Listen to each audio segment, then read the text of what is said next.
এই যে শুনুন, আপনি কি কানে কম শুনেন নাকি? ইচ্ছে করে আমার কথা এড়িয়ে যাচ্ছেন। ফাইলটা টেবিলের উপর রাখতে বলেছি, আপনার হাত কাঁপছে কেন? ম্যাম, আসলে আমি ফাইলটা গুছিয়ে রাখছিলাম, আপনার কফিটাও ঠান্ডা হয়ে যাচ্ছিল, তাই ভাবলাম আগে কফিটা এগিয়ে দেই। আপনাকে ভাবতে কে বলেছে? আপনার কাজ শুধু অর্ডার ফলো করা, নিজের বুদ্ধি খরচ করতে যাবেন না একদম। আর শুনুন, কাল থেকে ড্রেস আপ ঠিক করে আসবেন। মনে রাখবেন, এটা কোনো সস্তা বাজার নয়, এটা আমার অফিস। জি ম্যাম, ভুল হয়ে গেছে, আমি পরের বার খেয়াল রাখবো। ঠিক আছে, এখন যান চোখের সামনে থেকে সরুন। বিরক্ত করবেন না একদম, আমার অনেক কাজ বাকি। আয়ান মাথা নিচু করে কেবিন থেকে বেরিয়ে আসে। তার চোখে মুখে এক অদ্ভুত শান্ত ভাব কাজ করছে। নদী চৌধুরী ফাইল দেখতে দেখতে আর চোখে একবার আয়ানের চলে যাওয়ার দিকে তাকায়। ছেলেটার গায়ের রং আর লম্বা গড়ন এই অফিসের 8-10টা বসের চেয়েও আকর্ষণীয়। নদী নিজের মনের উপরে নিয়ন্ত্রণ আনার চেষ্টা করে, কিন্তু বারবার আয়নের এই মায়াবী চোখের চাহনি তাকে অস্থির করে তুলেছে। অফিসের করিডোর দিয়ে যাওয়ার সময় আয়নকে দেখে সুমি মুখ টিপে হাসে। সুমি এই অফিসের রিসেপশনিস্ট। সে আয়নকে বেশ পছন্দ করে, কিন্তু আয়ন সবসময় নিজেকে গুটিয়ে রাখে। অফিসের বড় বড় কর্মকর্তারা যখন নদী ম্যামের সামনে ভয় কাঁপতে থাকে, সেখানে আয়ন একদম শান্ত হয়ে দাঁড়িয়ে থাকে। এটাই নদীকে সব থেকে বেশি অবাক করে। বিকেল করে সন্ধ্যা নামে অফিসের সবাই একে একে চলে গেলেও নদী নিজের কেবিনে বসে ল্যাপটপে কাজ করছিল। হঠাৎই অফিসের বিদ্যুৎ চলে যায়, পুরো ফ্লোর ঘুটঘুটে অন্ধকারে ডুবে যায়। নদী অন্ধকারে খুব ভয় পায়। সে চিৎকার করে কাউকে ডাকার চেষ্টা করে, ঠিক তখনই একটা শক্ত হাত তার মুখ চেপে ধরে। নদী ভয়ে কুঁকড়ে যায়। অন্ধকারে সে কিছুই দেখতে পাচ্ছে না, শুধু বুঝতে পারছে কেউ একজন তাকে দেওয়ালের সাথে চেপে ধরেছে। নদীর হৃৎপিণ্ডের স্পন্দন বেড়ে যায়। সে ধস্তাধস্তি করার চেষ্টা করে, কিন্তু লোকটার শক্তির কাছে সে হার মানছে। নদীর কপালে ঘাম জমে যায়। লোকটা নদীর ঘাড়ের কাছে তপ্ত নিঃশ্বাস ফেলে নদীর শরীরের ভেতর দিয়ে এক অদ্ভুত শিহরণ বয়ে যায়। লোকটা নদীর কানের কাছে ফিস ফিস করে কিছু একটা বলতে চায়, কিন্তু ঠিক সেই মুহূর্তে কেবিনের দরজা খুলে যায় আর টর্চের আলো সরাসরি নদীর মুখের উপরে পড়ে। আয়ান টর্চ হাতে দাঁড়িয়ে আছে। সে দ্রুত গতিতে এগিয়ে আসে। নদীকে ওভাবে পড়ে থাকতে দেখে আয়নের কপালে চিন্তার ভাঁজ পড়ে। ম্যাম, আপনি ঠিক আছেন তো? আমি নিচে ছিলাম, হঠাৎ কারেন্ট চলে গেল, তাই ভাবলাম আপনি হয়তো একা আছেন, আপনার জন্য টর্চ নিয়ে এলাম। আয়ান, তুমি এখানে কি করছো? আর এই লোকটা কোথায় গেল যে আমাকে ধরেছিল? নদী ভয়ে আয়নকে জড়িয়ে ধরে। আয়নের শক্ত বুকের মাঝে নদীর নরম শরীরটা মিশে যায়। আয়ন প্রথমে কিছুটা থতমত খেয়ে যায়, কিন্তু পরক্ষণেই সে নদীকে আগলে ধরে। নদীর চুলের সুঘ্রাণ আয়নের নাকে এসে লাগে। নদীর শরীরের উষ্ণতা আয়নকে পাগল করে দিচ্ছে। সে অনুভব করে নদীর শরীর ভয় কাঁপছে। আয়ন আলতো করে নদীর পিঠে হাত রাখে। নদী আয়নের শার্টটা খামচে ধরে আছে। কয়েক মুহূর্ত এভাবেই কেটে যায়। কারেন্ট চলে আসায় কেবিনে আবারও আলোয় ভরে ওঠে। নদী সম্বিত ফিরে পেয়ে আয়ানকে ধাক্কা দিয়ে সরিয়ে দেয়। তার গাল দুটো লাল হয়ে গেছে লজ্জায় আর রাগে। সে বুঝতে পারছে না এখন কি বলবে। আয়ান শান্ত চোখে নদীর দিকে তাকিয়ে থাকে। আপনি আমাকে টাচ করার সাহস কি করে পেলেন? আপনি জানেন এটার জন্য আপনার চাকরি চলে যেতে পারে। আমি শুধু আপনাকে সাহায্য করতে চেয়েছিলাম ম্যাম, আপনি পড়ে যাচ্ছিলেন, আর তাছাড়া আপনি আমাকে জড়িয়ে ধরেছিলেন। মুখ সামলে কথা বলুন আয়ান, আপনার সাহস তো কম না। আমার মুখের ওপর তর্ক করছেন। যান এখান থেকে, কাল সকালে আপনার সাথে বোঝাপড়া হবে। আয়ন কোনো কথা না বলে ঘর থেকে বেরিয়ে যায়। নদী নিজের চেয়ারে ধপকস করে বসে পড়ে। তার বুক এখনো ঢিপ ঢিপ করছে। আয়নের সেই স্পর্শ এখনো তার শরীরে লেগে আছে। নদী আয়নার দিকে তাকিয়ে নিজেকে শান্ত করার চেষ্টা করে, কিন্তু তার বারবার মনে পড়ছে আয়নের ওই নেশাক্ত চোখের কথা। অন্যদিকে অফিসের নিচে গিয়ে আয়ন একটা সিগারেট ধরে। তার চোখে এক রহস্যময় হাসি। সে জানে নদী চৌধুরীকে কাবু করা সহজ নয়, কিন্তু সেও হার মানার পাত্র নয়। অফিসের দারোয়ান কাসিম চাচা আয়নকে দেখে এগিয়ে আসে। কাসিম চাচা এই অফিসের অনেক পুরনো মানুষ। সে আয়নকে নিজের ছেলের মতোই দেখে। কি রে আয়ান, এখনো যাস নাই? ম্যাম কি আজকে অনেক বকা দিয়েছে নাকি তোরে? না চাচা, ম্যাম আজকে একটু বেশি খুশি হয়েছেন মনে হয়। আসলে বড় মানুষের মন বোঝা বড় দায়। আপনি চা খাবেন? চলেন ওই মোড়ের দোকান থেকে খেয়ে আসি। আয়ন আর কাসিম চাচা হাঁটতে হাঁটতে চায়ের দোকানের দিকে যায়। অফিসের বাকি কর্মচারীরাও তখন আড্ডা দিচ্ছিল। সাহেব আর রাকিব নদীর পার্সোনাল সেক্রেটারি। তারা আয়ানকে একদমই সহ্য করতে পারে না। সাইম আয়ানকে দেখে বলে ওঠে, কি রে পিয়ন সাহেব, ম্যামের সেবা যত্ন কেমন চললো আজকে? সারাদিন তো ম্যাম ম্যাম করে মুখে ফেনা তুলে ফেলে, লাভ কি? বেতন তো সেই 10,000 পাবি। আরে বাদ দে স্যার, তোর মতো ছেলেদের এই কপালে আর কি আছে? সারা জীবন বড় লোকদের 5 মাস খাটতেই দিন যাবে। আর তুই বরং আমার জুতোটা একটু পালিশ করে দিস তো কালকে। আয়ান তাদের কথা শোনে না, শোনার ভান করে সে জানে সময় এলে সবার উত্তর দেবে সে। এখন শুধু নদীর কথা ভাবছে। নদী বাড়িতে ফিরেও শান্ত হতে পারছে না। তার মা নীলিমা বেগম নদীর জন্য বিয়ের সম্বন্ধ নিয়ে বসে আছে। নদীর বাবা চৌধুরী সাহেব শহরের বড় ব্যবসায়ী। তিনি চান তার মেয়েকে কোনো রাজপুত্রের হাতে তুলে দিতে, কিন্তু নদীর বরাবরই স্বাধীন চেতা, সে কাউকে তোয়াক্কা করে না। নদীমা শোন, আহমেদ গ্রুপ অফ ইন্ডাস্ট্রিজের ছেলের সাথে তোর কথা পাকাপাকি করতে চাইছি। ছেলেটা দেখতে খুব সুন্দর আর ওদের স্ট্যাটাসও আমাদের সমান। মা, আমি এখন বিয়ে নিয়ে কিছু ভাবতে চাইছি না। আর এইসব বড়লোকের ছেলেদের আমি চিনি, সব এক একটা লম্পট আর অহংকারী। আমার নিজের পছন্দ আছে। নদীর আগে নিজের রুমে চলে যায়। সে বিছানায় শুয়ে সিলিং ফ্যানের দিকে তাকিয়ে থাকে। তার চোখের সামনে বারবার আয়নের সেই শান্ত চেহারাটাই ভেসে উঠেছে। কেন জানি না আয়নের প্রতি তার একটা অন্যরকম টান তৈরি হচ্ছে, যেটা আগে কখনো কারোর জন্য হয়নি। পরের দিন সকালে আয়ান যখন অফিসে ঢোকে তখন সবার দৃষ্টি তার দিকে। সাইম আর রাকিব হাসাহাসি করছে। নদী ম্যাম আজকে আয়ানকে বরখাস্ত করবে, এই খবরটা রটে গেছে। আয়ান সোজা নদীর কেবিনে ঢোকে। নদী তখন গম্ভীর মুখে বসেছিল। বসুন আয়ান, আপনার সাথে আমার জরুরি কথা আছে। কাল রাতে যা হয়েছে তা নিয়ে আমি অনেক ভেবেছি। আপনি হয়তো ভেবেছেন আমি আপনাকে ক্ষমা করে দেব। ম্যাম, আমি ক্ষমা চাওয়ার মতো কিছু করিনি, যা সত্যি আমি তাই বলেছি। এখন আপনি যদি আমাকে চাকরি থেকে বের করে দিতে চান দিতে পারেন, আমার কোনো আফসোস নেই। এতটা আত্মবিশ্বাস কোথা থেকে আসে আপনার? আপনি জানেন আমি চাইলে আপনার ক্যারিয়ার নষ্ট করে দিতে পারি। আমার তো ক্যারিয়ারই নেই ম্যাম, আমি তো একজন সাধারণ পিয়ন। আমার হারাবার কিছুই নেই, কিন্তু আপনার অনেক কিছু আছে। আপনার সম্মান, আপনার আভিজাত্য। নদী আয়নের কথা শুনে অবাক হয়ে যায়। সে উঠে এসে আয়নের খুব কাছে দাঁড়ায়। দুজনের মাঝখানে মাত্র কয়েক ইঞ্চি দূরত্ব। আয়ন নদীর চোখের দিকে সরাসরি তাকিয়ে থাকে। নদীর নিঃশ্বাস আয়নের মুখে আছড়ে পড়ছে। নদী হঠাৎই আয়নের কলার ধরে নিজের দিকে টেনে নেয়। আয়ন নদীর কোমর হাত দিয়ে তাকে নিজের সাথে লেপ্টে ধরে। কেবিনের দরজা লক করায় নদী বুঝতে পারছে সে ভুল করেছে, কিন্তু তার বিবেক আজ কাজ করছে না। সে আয়নের ঠোঁটের দিকে তাকিয়ে থাকে। আয়ন আর দেরি না করে নদীর ঠোঁটের নিচে ঠোঁট ডুবিয়ে দেয়। এক গভীর আর নেশাক্ত চুমু মেতে ওঠে তারা। নদীও সমানভাবে সাড়া দেয়। দুজনের শরীরের ভেতরের আগুন জ্বলছে। আয়ান নদীকে টেবিলের উপরে বসিয়ে দেয়। নদীর পরনের শাড়িটা এলোমেলো হয়ে যায়। আয়ান নদীর গলায় আর কাঁধে পাগলের মতো চুমু খেতে থাকে। নদীর মুখ দিয়ে অস্ফুট এক আর্তনাদ বেরিয়ে আসে। সে আয়ানকে আরো জোরে চাপটে ধরে। এই রোমাঞ্চ যেন শেষ হবারই নয়। অফিসের বাইরে সবাই ভাবছে ভেতরে হয়তো আয়ানকে খুব বকাঝকা করা হচ্ছে, কিন্তু ভেতরে যে ভালোবাসার এক নতুন অধ্যায় শুরু হয়েছে তা কারো জানা নেই। দীর্ঘক্ষণ পর আয়ান নদীকে ছেড়ে দেয়। দুজনেরই শ্বাস প্রশ্বাস দ্রুত চলছে। নদী লজ্জা পেয়ে নিজের কাপড় ঠিক করে নেয়। আয়ান হালকা হেসে কেবিন থেকে বের হতে যায়। তখন নদী তাকে পেছন থেকে ডাকে। আজ তুমি রাতে আমার ফ্ল্যাটে আসবে, আমার কিছু পার্সোনাল কাজ আছে, তোমাকে দিয়ে করাতে চাই।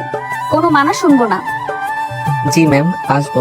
আপনার প্রতিটা হুকুম পালন করাই তো আমার কাজ। আয়ান বেরিয়ে যাওয়ার পর নদী আয়নায় নিজের চেহারাটা দেখে তার ঠোঁট দুটো ফুলে লাল হয়ে আছে। সে হাসবে না কাঁদবে বুঝে উঠতে পারছে না। এক গরিব ছেলের প্রেমে কি সত্যি পড়ে গেল নাকি এটা শুধুই শারীরিক আকর্ষণ? নদী নিজেকে সামলে নিয়ে আবার কাজে মন দেওয়ার চেষ্টা করে, কিন্তু তার মনে পড়ে আছে রাতের ওই মিলনের অপেক্ষায়। আয়ান যখন করিডোর দিয়ে যাচ্ছিল তখন সুমি তাকে থামায়। সুমির চোখে কৌতূহল। আয়ান, কি হলো? ম্যাম কিছু বললো নাকি তুমি বেঁচে গেছো? তোমায় তো দেখি খুব সাহস। ম্যামের সাথে এতক্ষণ ভেতরে কি করছিলে? কিছু না সুমি ম্যাম, শুধু কাজের কথা বলছিলেন। আমি এখন একটু ব্যস্ত, পরে কথা হবে।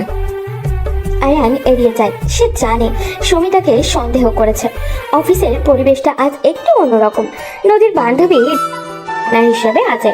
সে নদীর কেবিনে ঢুকে নদীর অবস্থা দেখে সন্দেহ করে। রিয়া খুব দ্রুত মেয়ে, সে নদীর মনের কথা বুঝতে পারে। কি রে নদী, তোর মুখ এত লাল কেন? আর তোর শাড়ি এত এলোমেলো কেন? কি হয়েছে বলতো? কার সাথে সময় কাটালি? অফিসের কোনো হ্যান্ডসাম বসের সাথে নাকি? কি সব বাজে বাজে বলছিস রিয়া? আমি একটু টায়ার্ড, তাই হয়তো এমন লাগছে। আর শাড়ি ঠিকই আছে, তোর নজর সবসময় খারাপ। আমাকে ফাঁকি দেওয়া সহজ নয় রে বন্ধু। আমি জানি তুই কিছু লুকাচ্ছিস। ওই পিয়ন ছেলেটা কি তোর কেবিনে অনেকক্ষণ ছিল না? আমি ওকে বের হতে দেখেছি। ওর চেহারায় একটা বিজয়ের হাসি ছিল। তুই কি ওর সাথে কিছু করেছিস? চুপ কর রিয়া, তুই জানিস তুই কি বলছিস? ও একটা সামান্য পিয়ন, ওর সাথে আমার কিসের সম্পর্ক? তুই বেশি ভাবছিস। যা তো, আমাকে কাজ করতে দে। রিয়া হাসতে হাসতে বেরিয়ে যায়, কিন্তু সে মনে মনে ঠিক করে সেই রহস্য উদ্ঘাটন করেই ছাড়বে। রাত হয়, নদীর অ্যাপার্টমেন্টে আয়ান কলিং বেল চাপে। নদী দরজা খুলে দেয়। সে একটা পাতলা সিল্কের নাইট ড্রেস পরে আছে। নদীকে এই পোশাকে অপসরী লাগছে। আয়ান ভেতরে ঢুকে দরজা বন্ধ করে দেয়। নদী আয়ানকে এক মুহূর্ত সময় না দিয়ে তার গলায় ঝুলে পড়ে। দুজনের মধ্যে শুরু হয় আবারও সেই আদিম মেলামেশা। আয়ান নদীকে পাজা কোলে করে বেডরুমে নিয়ে যায়। সারা রাত চলে তাদের এই গোপন মিলন। নদীর মনে হচ্ছিল সে স্বর্গের সুখ পাচ্ছে, কিন্তু এই সুখের আড়ালে যে বড় বিপদ ঘনিয়ে আসছে তা তারা কেউই জানে না। নদীর বাবা অলরেডি নদীর উপরে নজরদারি শুরু করেছেন। তিনি খবর পেয়েছেন নদী অফিসের এক গরিব ছেলের সাথে মেলামেশা করেছে। পরদিন সকালে আয়ান যখন নদীকে বিদায় জানিয়ে বেরোতে যাবে, তখন দরজার সামনে নদীর বাবাকে দেখে। তারা দুজনেই চমকে ওঠে। চৌধুরী সাহেব হাতে একটা ফাইল, আর তার চোখে আগুন জ্বলছে। এই তবে তোমার রুচি নদী, আমার মেয়ে হয়ে ওই নর্দমার কীটের সাথে রাত কাটাচ্ছিস? তোকে আমি এই শিক্ষা দিয়েছি? আর আয়ান, তোকে আজ আমি জেলের ভাত খাওয়াবো।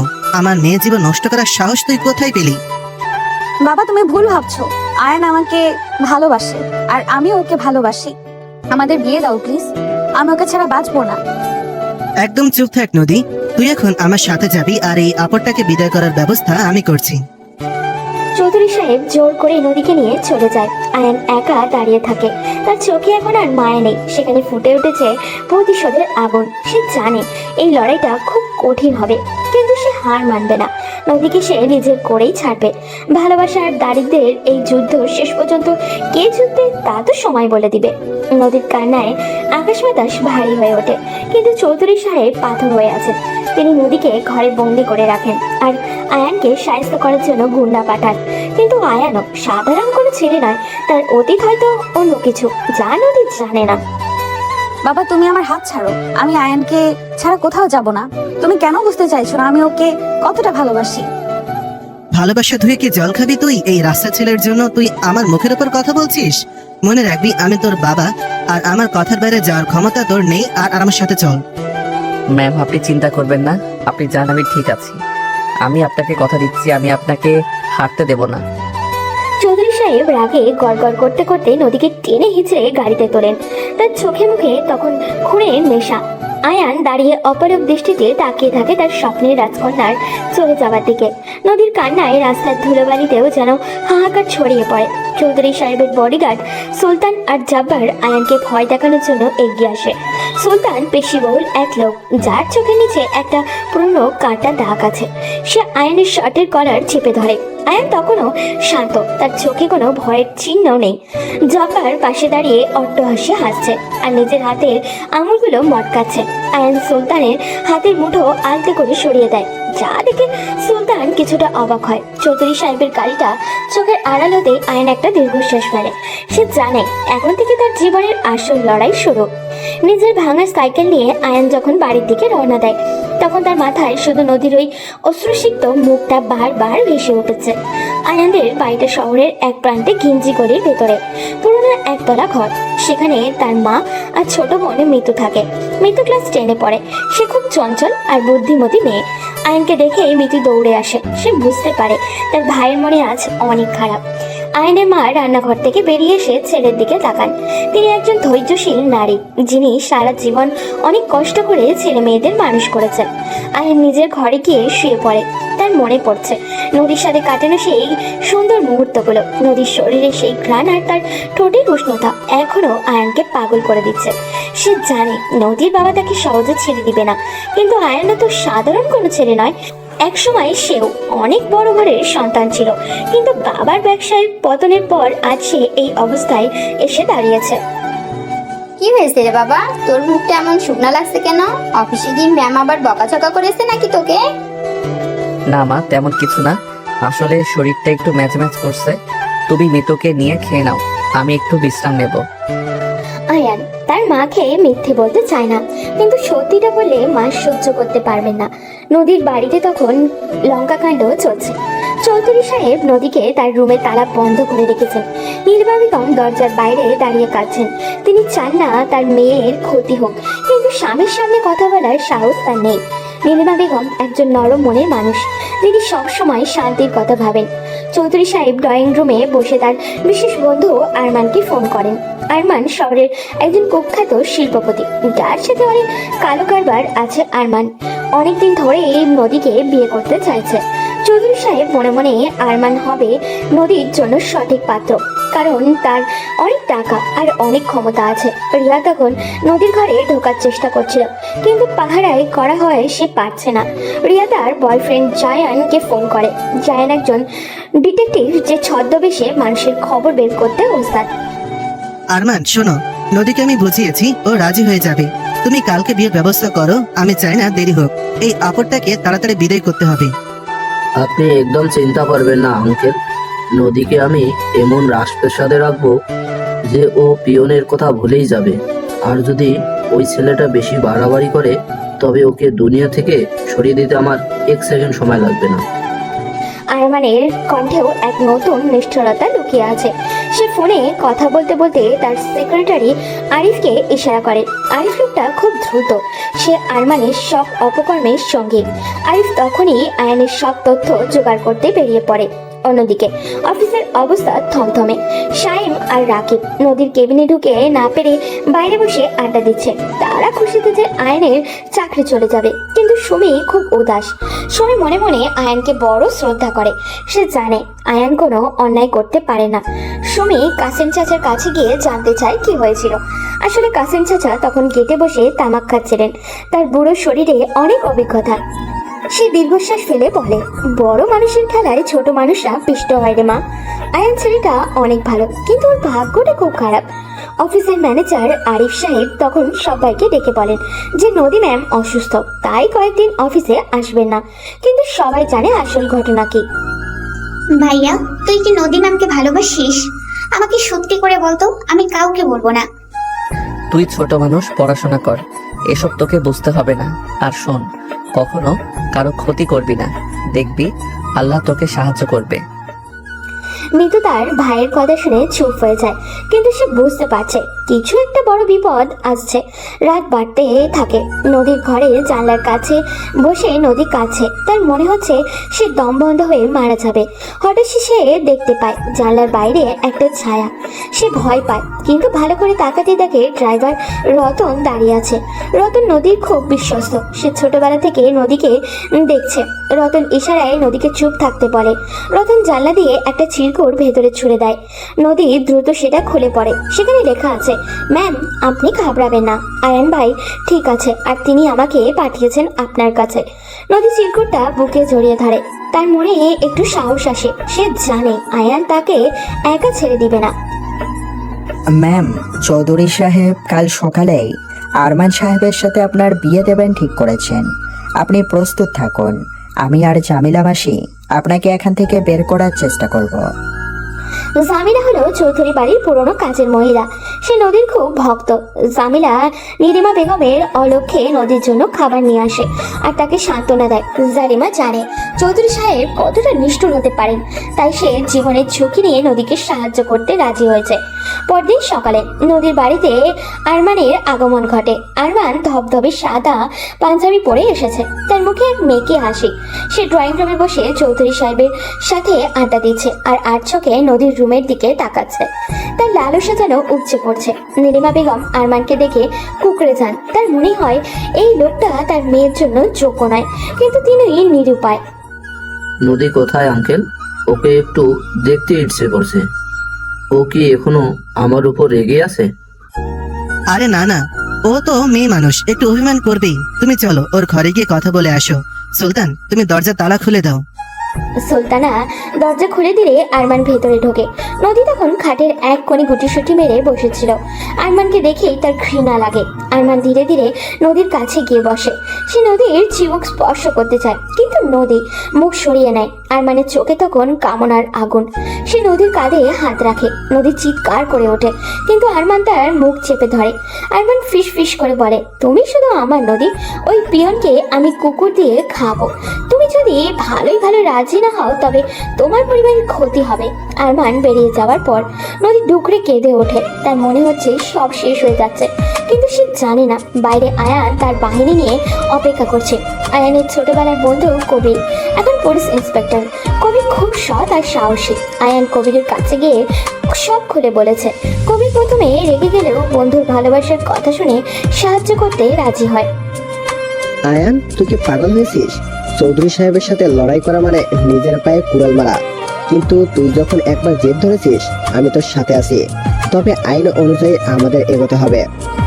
কবির, আমি শুধু নদীকে রক্ষা করতে চাই। আরমান লোকটা অনেক অপরাধের সাথে জড়িত। তুমি যদি ওর ফাইলগুলো ঘাটো তবে অনেক কিছু পাবে। আমি তোমাকে সব তথ্য দেব। আয়ান তার ল্যাপটপ থেকে আরমানের কিছু গোপন লেনদেনের তথ্য কবিরকে দেয়, যা সে অনেকদিন ধরেই সংগ্রহ করছিল। অফিসের পিয়ন হওয়ার আড়ালে আয়ান আসলে একজন দক্ষ হ্যাকার। সে তার হারানো মর্যাদা ফিরে পাওয়ার জন্য এই দক্ষতা অর্জন করেছিল। কবি তথ্যগুলো দেখে অবাক হয়ে যায়। সে তখনই তার টিম নিয়ে আরমানের বাড়িতে হানা দেওয়ার পরিকল্পনা করে। অন্যদিকে অফিসের সেই কর্মচারী রাকিব আর সায়েম আয়ানের বাড়িতে গিয়ে চড়া হয়। তারা আয়ানের মাকে আজে বাজে কথা বলতে থাকে। মিতু তাদের বাধা দিলেও তারা মিতুকে ধাক্কা দেয়। আয়ান ঠিক সেই মুহূর্তে বাড়ির ভেতরে ঢোকে। তার চোখে তখন অগ্নিপিণ্ড। সে সায়েমের কলার ধরে এক হাঁচকা টানে মাটিতে ফেলে দেয়। রাকিবও ভয় পেয়ে পিছিয়ে যায়। আমার পরিবারের দিকে তাকালে আমি তোমাদের হাড়গোড় বুড়ো করে দেব। এখনো সময় আছে, এখান থেকে চলে যাও, নইলে পরিণাম ভালো হবে না।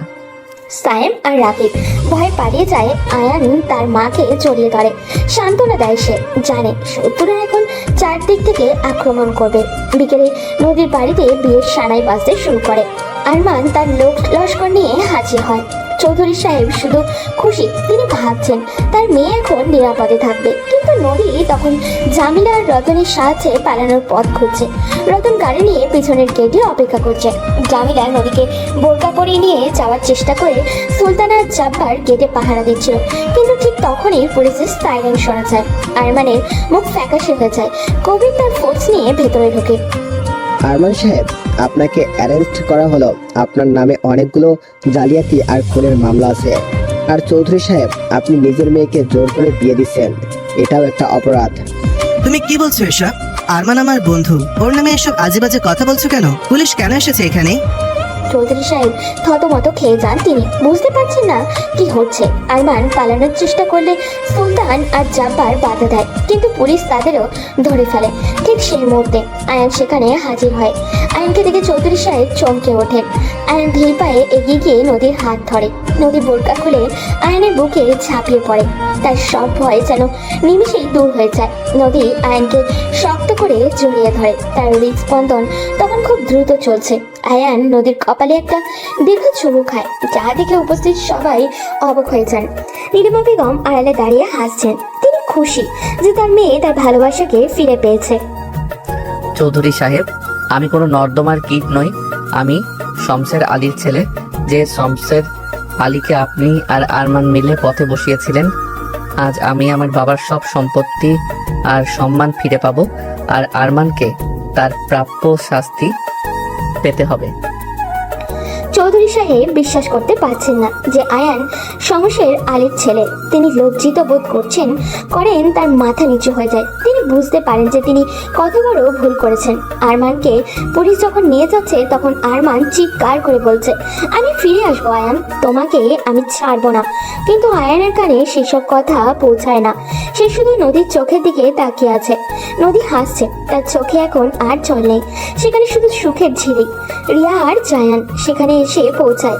তারা আয়ান আর নদীকে অভিনন্দন জানায়। সুমির আর কাসেম চাচাও অফিসের লোকজনকে সাথে করে সেখানে আসে। তারা সবাই খুব খুশি।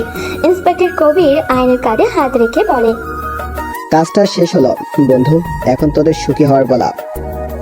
আয়ন, তুমি আমাকে কথা দাও, কোনোদিন আমাকে ছেড়ে যাবে না। তোমার সাথে আমার এই বন্ধন সারা জীবনের জন্য। আমি তোমার বউ হয়েই থাকতে চাই।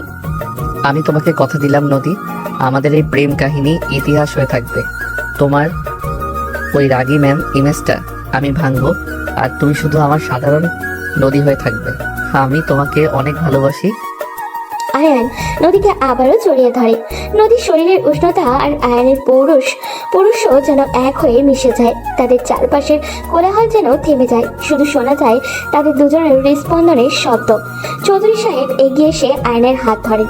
তার চোখে তখন অনুশোচনার জল। তিনি আয়ানকে নিজের ছেলে হিসেবে মেনে নেন। নীলমা বেগম সবাইকে মিষ্টি মুখ করান। মিতু আর আয়ানের মাও সেখানে এসে পৌঁছান। মিতু নদীকে জড়িয়ে ধরে ভাবি বলে রাখে। নদী লজ্জায় লাল হয়ে যায়। অফিসের কর্মচারী সায়েম আর রাকিব দূর থেকে দাঁড়িয়ে এইসব দেখছে। তারা এখন ভয়ে কাঁপছে, কিন্তু আয়ান তাদের ক্ষমা করে দেয়। সে মনে করে সুখে থাকতে হলে ক্ষমা করতে জানতে হয়। রাত নামে আকাশে, চাঁদও ওঠে। নদীর ফ্ল্যাটে নয়, আজ আয়ান আর নদী এক নতুন জীবনে পথে পা বাড়ায়। এক রাজপ্রাসাদে নয়, বরং এক সাধারণ ঘরে। সেখানে শুধু ভালোবাসা আর মায়া থাকবে। আয়ান নদীকে কোলে তুলে নেয়। নদীর সিল্কের শাড়িটা বারবার আয়ানের হাতে সুরসুরি দিচ্ছে। নদী আয়ানের গলায় হাত দিয়ে তার চোখের দিকে তাকায়। দুজনের চোখে এখন শুধু কামনার আগুন আর গভীর ভালোবাসা। আয়ান নদীকে বিছানায় শুইয়ে দেয়। শুরু হয় তাদের জীবনের এক নতুন অধ্যায়, যেখানে দরিদ্র আর আভিজাত্যের লড়াই আর নেই। আজ শুধু মন আর শরীরের। আয়ন, তুমি কি সত্যিই আমার পাশে সারা জীবন থাকবে, নাকি সবকিছু মিটে গেলে আমাকে ভুলে যাবে? তুমি কি এখনো আমাকে বিশ্বাস করতে পারছো না নদী? আমি তোমার জন্য নিজের পরিচয় বদলে পিয়নের কাজ করেছি, শুধু তোমাকে চোখের সামনে দেখার জন্য। এখন থেকে তুমি আমার অর্ধাঙ্গিনী হতে চলেছ। আমার ভয় হয় আয়ান, কারণ আমি তোমাকে হারানোর কথা কল্পনাও করতে পারি না। বাবা আর মা এখন রাজি হলেও আমাদের অসম বিয়ে সমাজ কিভাবে মেনে নেবে সেটা ভেবে আমার অস্থির লাগে। সমাজ কি বললো তাতে আমাদের কিচ্ছু যায় আসে না নদী। আমাদের ভালোবাসা যদি সত্যি হয়, নদী আমাদের ভালোবাসা যদি সত্যি হয়, তবে পৃথিবীর কোনো শক্তি আমাদের আলাদা করতে পারবে না। তুমি শুধু আমার চোখের দিকে তাকাও আর দেখো সেখানে তোমার জন্য কতটা গভীর তৃষ্ণা লুকিয়ে আছে। আয়ান নদীর চিবুক স্পর্শ করে, মুখটা নিচের দিকে টেনে নেয়। নদীর নিঃশ্বাস তখন দ্রুত হয়ে উঠেছে। আয়ানের চোখের ওই তীব্র নেশা তাকে মাতাল করে দিচ্ছে। সে আয়ানের মুখে মাথা রেখে নিজের সব ভয় বিসর্জন দিতে চায়। ঠিক তখনই রুমের বাইরে মিতুল গলার আওয়াজ পাওয়া যায়। ভাইয়া, ও ভাইয়া, তোমরা কি সারা রাত ওখানেই কাটিয়ে দেবে, নাকি মা তোমাদের ডাকছে নিচে চলো, সবাই মিলে বিয়ের শপিং এর লিস্ট করতে হবে? আসছি রে পাগলি, তুই যা, আমরা আসছি। নদী চলো নিচে যাই, মা আর চৌধুরী সাহেব আমাদের জন্য অপেক্ষা করছেন। তুমি আগে চলো, আমি আমার শাড়িটা একটু ঠিক করে আসি। শোনো আয়ান, ওই আরমান লোকটা কিন্তু এখনো জেলে বসে ষড়যন্ত্র করছে, তুমি সাবধানে থেকো। ওসব নিয়ে তোমাকে ভাবতে হবে না নদী। আমার বন্ধু কবির ওর সব রাস্তা বন্ধ করে দিয়েছে। এখন শুধু আমাদের খুশির সময়। আয়ান নিচে চলে গেল। নদী আয়নার সামনে দাঁড়ায়। তার ঠোঁটে আয়ানের দেওয়া আলতো স্পর্শের দাগ এখনো রেখে আছে। নদী নিজের মনেই হাসে। সে কখনো ভাবেনি তার অফিসের পিয়ন আয়ান আসলে তার জীবনে রাজকুমার হবে। ড্রয়িং রুমে তখন চৌধুরী সাহেব আর আয়ানের মা নীলিমা বেগমের সাথে কথা বলছেন চৌধুরী সাহেব। চৌধুরী সাহেবের চোখে এখন আর সেই অহংকার নেই। তিনি নিজের ভুলের জন্য অনুতপ্ত।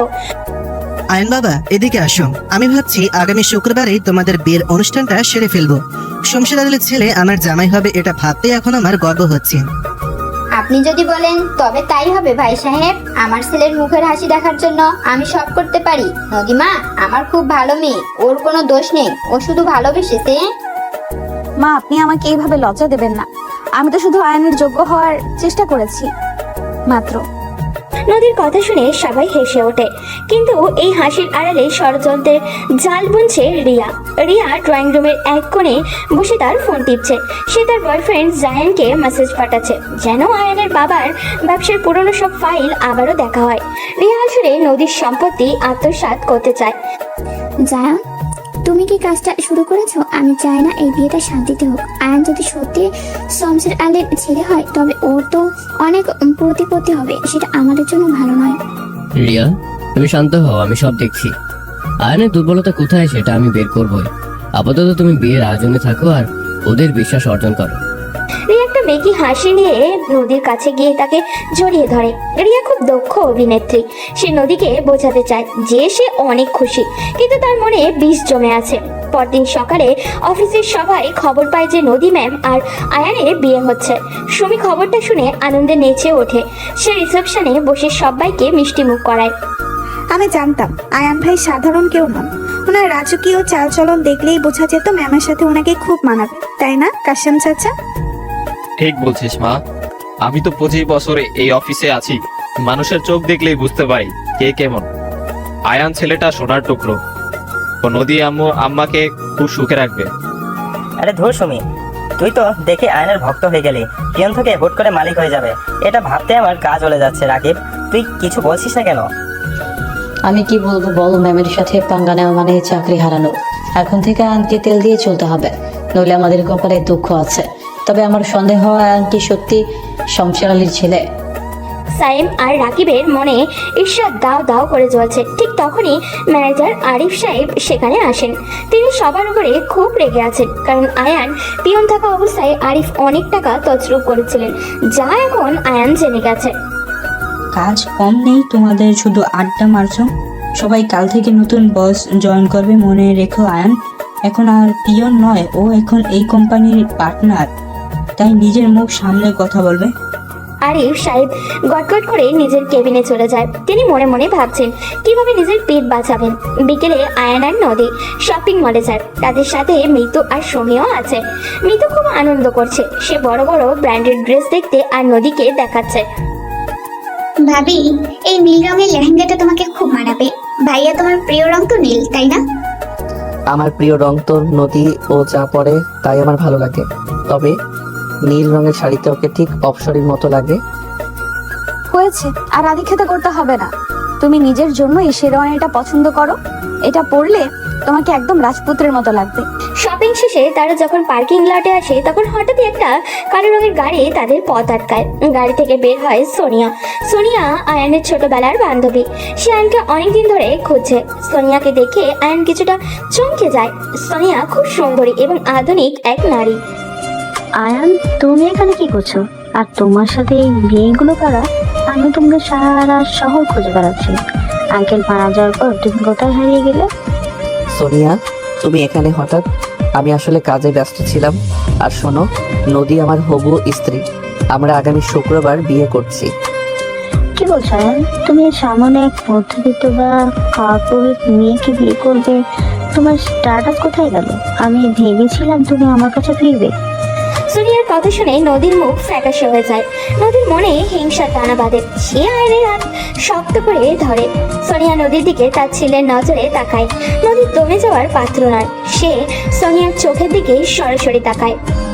দেখুন সোনিয়া, আপনি যেই হন না কেন, আয়ান এখন আমার, আর আমাদের ব্যক্তিগত বিষয় নাক গলাবেন না। আয়ান চলো এখান থেকে, আমার ভালো লাগছে না। চলো নদী, সোনিয়া তোমার সাথে পরে কথা হবে, তুমি এখন এসো। আয়ান নদীকে নিয়ে গাড়িতে ওঠে। পরে সোনিয়া দাঁড়িয়ে থাকে, তার চোখে প্রতিহিংসার আগুন। সে মনে মনে ঠিক করে সেই বিয়েটা হতে দিবে না। সোনিয়া তখনই তার বাবা বিক্রম চৌধুরী সাহেবের ব্যবসায়িক প্রতিদ্বন্দ্বী। বাবা, তুমি আয়ানকে খুঁজে পেয়েছি, ওরা মেয়েকে বিয়ে করেছে। আমি চাই না এই বিয়ে হোক। তুমি চৌধুরী আঙ্কেলকে এমন চাপে ফেলো যেন উনি বিয়েটা ভেঙে দিতে বাধ্য হন। চিন্তা করো না মা, আয়নের বাবার সাথে আমার পুরনো শত্রুতা আছে। আমি এমনিতেই ওকে শেষ করতে চাইছিলাম, এখন সুযোগ পাওয়া গেছে। তুমি শান্ত থাকো। রাত ঘনিয়ে আসে। নদীর বাড়িতে সবাই ঘুমানোর প্রস্তুতি নিচ্ছে, কিন্তু নদী একা ব্যালকনিতে দাঁড়িয়ে ভাবছে সোনিয়ার কথা। আয়নের জীবনে কি অনেক মেয়ে ছিল? আয়ান কি সোনিয়াকে ভালোবাসতো? আয়ান ধীরে ধীরে নদীর পেছনে এসে দাঁড়ায়। সে নদীর কোমর জড়িয়ে ধরে নিজের বুকের সাথে লেপটে নেয়। নদীর শরীর থর থর করে কাঁপছে। আয়ান নদীর ঘাড়ের কাছে নিজের মুখ নিয়ে যায়। কি ভাবছো নদী? সোনিয়ার কথা ভেবে মন খারাপ করছো? ও শুধু আমার ছোটবেলার বন্ধু ছিল, ওর সাথে আমার কোনো সম্পর্ক নেই, আর আমি শুধু তোমাকেই ভালোবাসি।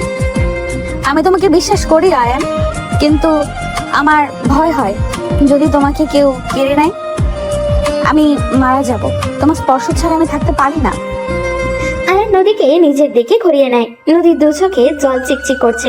আয়ান আলতো করে নদীর চোখের জল মুছে দেয়। তারপর নদীর ঠোঁটে নিজের ঠোঁট রাখে। এক গভীর চুম্বনে নদী নিজেকে হারিয়ে ফেলে। আয়নের হাত নদীর শাড়ির আঁচল সরিয়ে তার উন্মুক্ত পিঠে বিচরণ করে। নদীর শরীর অবশ হয়ে আসছে। সে আয়ানকে আরো জোরে জাপটে ধরে। এই নিস্তব্ধ রাতে তাদের প্রেমের নতুন উষ্ণতা তৈরি হয়। আয়ান নদীকে পাজা করে করে বেডরুমে নিয়ে আসে। বিছানায় নদীকে শুয়ে দিয়ে সেও নদীর ওপরে ঝুঁকে পড়ে। নদীর সিল্কের নাইটিটা আয়ানের হাতের টানে আলতো করে খুলে যায়। আয়ান নদীর শরীরের ভাঁজে ভাঁজে তার প্রেমের চিহ্ন আঁকতে থাকে। নদীর মুখ দিয়ে অস্ফুট প্রেমের গুঞ্জন বেরিয়ে আসে। তারা দুজন একাত্ম হয়ে মিশে যায় একে অপরের সাথে। পৃথিবীর সব চিন্তা তখন তাদের কাছে তুচ্ছ। সকালে যখন রোদ ওঠে, নদীর জানলার ফাঁক দিয়ে এক ঝলক আলো তার মুখে পড়ে। নদীর চোখ মেলে দেখে আয়ান তার পাশে শুয়ে আছে। আয়নের শান্ত মুখটা দেখে নদীর খুব মায়া লাগে। সে আয়নের কপালে একটা চুমু খায়, খেয়ে উঠে পড়ে। আজ তাদের গায়ে হলুদের অনুষ্ঠান। বাড়ির সবাই খুব ব্যস্ত। রতন আর জামিলা মাসি বাগান সাজাচ্ছে। রঙিন ফুলে ফুলে চৌধুরী সাহেব নিচে তদারকি করছে।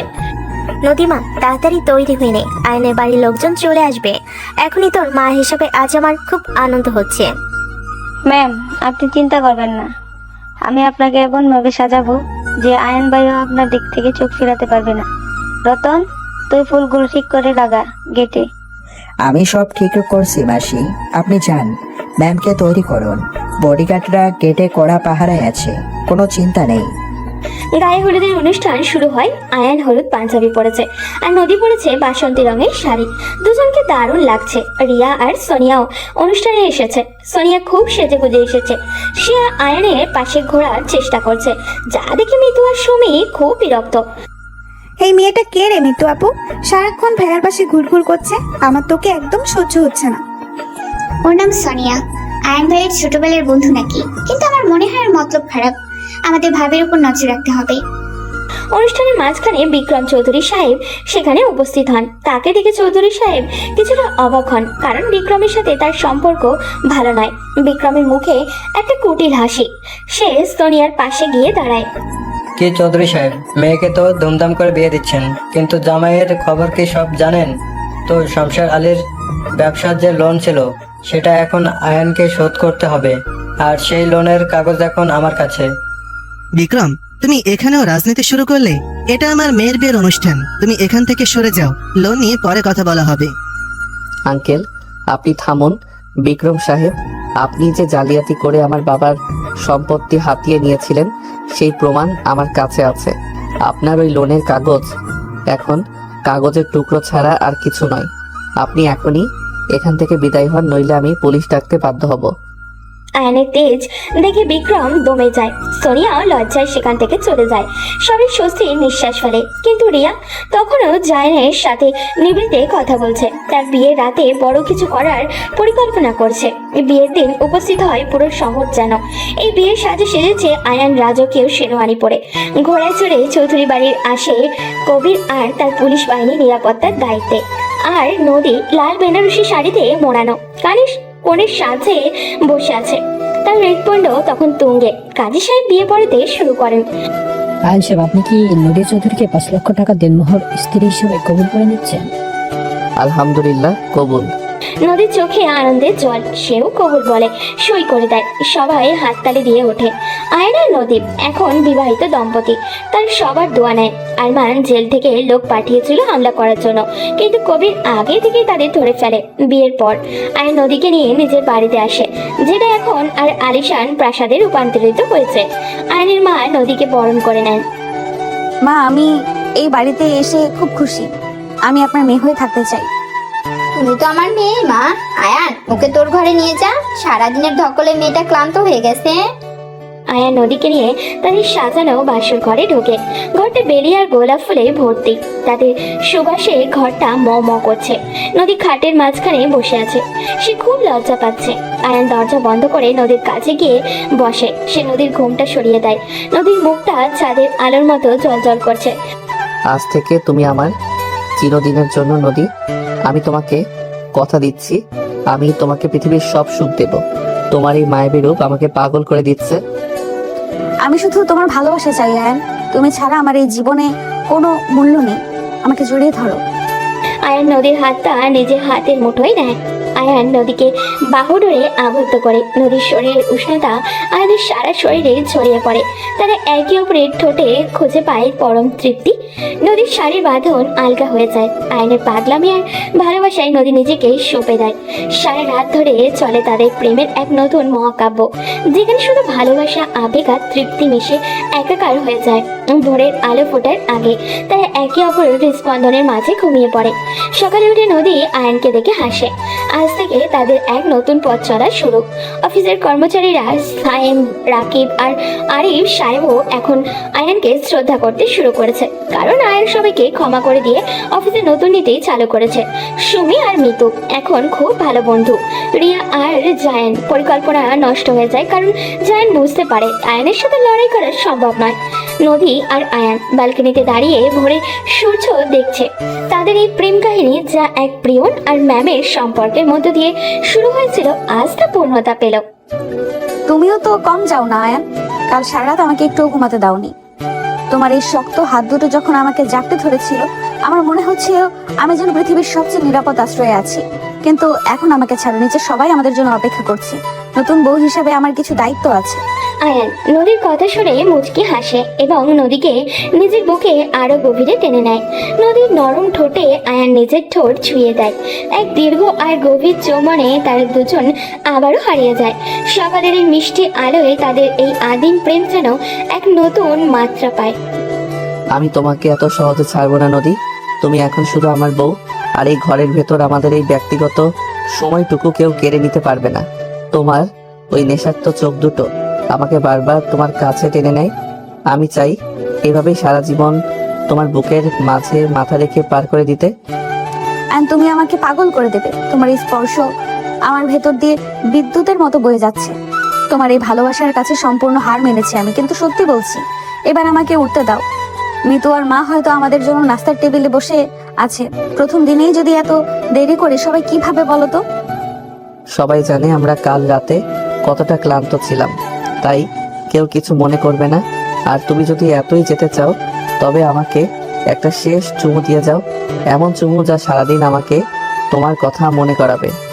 নদী আর কোনো কথা না বলে আয়নের গলার কাছে মুখ নিয়ে যায় এবং সেখানে গভীরভাবে নিজের ঠোঁট ডুবিয়ে দেয়। আয়নের মুখ দিয়ে এক অস্ফুট আওয়াজ বেরিয়ে আসে। নদীর এই পাগলামি আয়নকে আরো বেশি উত্তেজিত করে তোলে। বেশ কিছুক্ষণ পর তারা একে অপরকে ছেড়ে দেয় এবং তৈরি হয়ে নিচে নেমে আসে। এই যে নতুন বর বউ, তোমাদের কি সকাল হয় না নাকি? আমরা সেই কখন থেকে নাস্তার টেবিলে বসে আছি, আর তোমরা রুমে বসে প্রেম করছো। ভাইয়া, তুই তো দেখি বিয়ের পর একদম বদলে গেছিস। আগে তো সকাল সকাল উঠে পড়তি। মিতু, তুই একদম চুপ কর। মেয়েটা নতুন এই বাড়িতে এসেছে, ওকে একটু সময় দে। নদীমা, তুমি এসে এখানে বসো। কাল রাতের কোনো অসুবিধা হয়নি তো? তোমার মুখটা কেমন শুকনো লাগছে? আয়ান, তুই কি আমার মেয়েটাকে কষ্ট দিয়েছিস?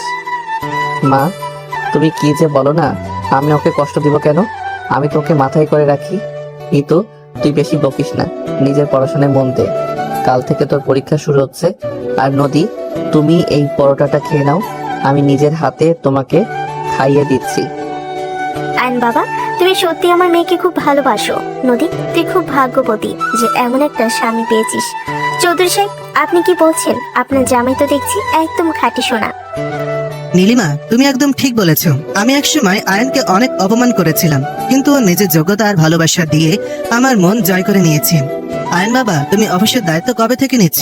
আমি চাই তুমি আর নদী মিলে আমাদের ব্যবসাটা আরো বড় করো। বাবা, আয়ান কাল থেকে অফিসে জয়েন করবে। আর ও শুধু আমার স্বামী নয়, ও এখন কোম্পানির অর্ধেক শেয়ারের মালিক।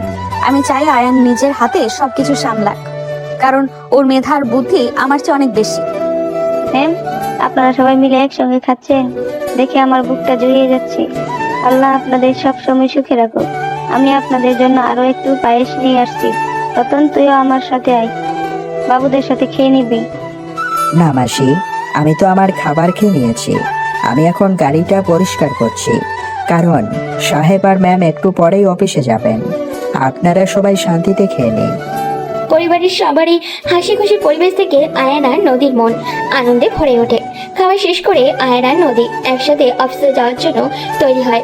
নদী আজ একটা লাল রঙের শাড়ি পরেছে আর আয়ান পরেছে একটা কালো রঙের স্যুট। দুজনকে একসাথে একদম রাজ্যটক লাগছে। তারা যখন অফিসে পৌঁছায় তখন অফিসের সব কর্মচারী তাদের দেখে অভ্যর্থনা জানানোর জন্য গেটের সামনে দাঁড়িয়ে থাকে।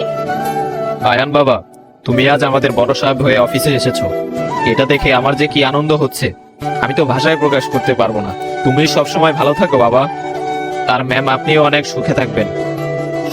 কাশিম চাচা, আপনি আমাকে সবসময় নিজের ছেলের মতো ভালোবেসেছেন। আমি পিয়ন ছিলাম, তখনও আপনি আমাকে সম্মান দিয়েছেন। আপনার এই দিন আমি কোনোদিন শোধ করতে পারবো না। আপনি আমাদের জন্য দোয়া করবেন। আয়ান ভাই আর নদী ম্যাম, আপনাদের দুজনকে একসাথে এত সুন্দর লাগছে যে কারো নজর না লেগে যায়। আমি তো আগেই জানতাম আপনাদের মধ্যে কিছু একটা চলছে, আর সেটা সত্যি হলো। আমি আপনাদের কেবিনে ফুল দিয়ে সাজিয়ে রেখেছি। আয়ান স্যার, আমাদের আগের সব ভুলের জন্য ক্ষমা করে দেবেন। আমরা আসলে বুঝতে পারিনি আপনি এত বড় ঘরের ছেলে আর এত উদার মনের মানুষ। আমরা আপনার সাথে অনেক খারাপ ব্যবহার করেছি। হ্যাঁ স্যার, শান্ত ঠিক বলেছে। আমরা নদী ম্যামের সামনে আপনাকে অনেক অপমান করেছি। আপনি চাইলে আমাদের চাকরি থেকে বরখাস্তও করতে পারেন, কিন্তু দয়া করে আমাদের একটা সুযোগ দিন। আমরা আর কখনো এমন ভুল করব না। সাইম আর রাকিব, আমি অতীত নিয়ে পড়ে থাকতে চাই না। তোমরা যা করেছো তা তোমাদের মানসিকতার পরিচয় ছিল, কিন্তু আমি প্রতিশোধ নেওয়ায় বিশ্বাস করি না। তোমরা তোমাদের কাজ ঠিকমতো করবে, এটাই আমি চাই। আর কোনো অন্যায় আমি সহ্য করব না। আয়ান ঠিক বলেছে, তোমরা সবাই নিজের কাজে মন দাও। আর আরিফ সাহেব, আপনি আমার কেবিনে আসুন, আপনার সাথে কিছু জরুরি কথা আছে। কোম্পানির কিছু পুরনো ফাইল আমার চেক করা দরকার। জি ম্যাম, আমি এখনই সব ফাইল নিয়ে আসি। আপনারা ভেতরে গিয়ে বসুন, আমি 2 মিনিটের মধ্যে আসি। আরিফ সাহেবের হাত পাও কাঁপছে, কারণ সে জানে আয়ান কোম্পানির অনেক দুর্নীতির কথা জেনে গেছে।